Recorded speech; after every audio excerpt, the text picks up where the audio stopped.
और अब आपको बताएं कि न्यूज़ वन ने चेयरमैन नैब के खिलाफ खबर चला दी।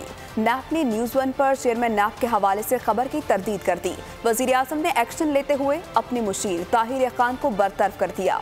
नून लीग ने मामले से लाताल्लुक रहने का फैसला कर लिया। शहबाज शरीफ ने ट्विटर बयान में कहा कि नून लीग का किसी की ज़ाती ज़िंदगी से कोई लेना देना नहीं है। नैब से मुताल्लिक अपने मौक़िफ़ का इजहार हर फोरम पर करते रहेंगे।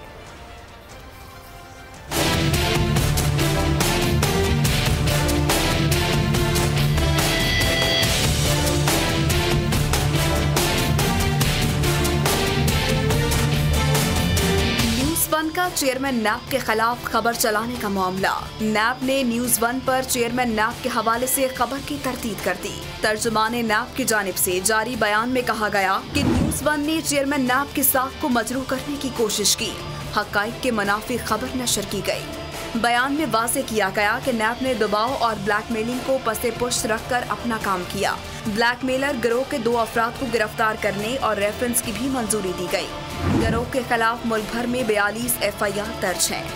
ब्लैकमेलिंग, अगवा बराए तावान और आवाम को बड़े पैमाने पर लूटने के सबूत हैं। वज़ीर आज़म इमरान खान ने न्यूज़ वन पर चेयरमैन नैब के खिलाफ खबर चलने का नोटिस लेते हुए अपने मुशीर ताहिर खान को ओहदे से बरतरफ कर दिया। ताहिर खान न्यूज़ वन के मालिक भी हैं। नून लीग ने चेयरमैन नैब के मामले से लाताल्लुक रहने का फैसला कर लिया। शहबाज शरीफ ने ट्विटर बयान में कहा कि नून लीग का किसी की ज़ाती ज़िंदगी से कोई लेना देना नहीं। नैब से मुतालिक अपने मौक़िफ़ का इजहार हर फोरम पर करते रहेंगे। नून लीग अपने सियासी बयानिए पर कायम है।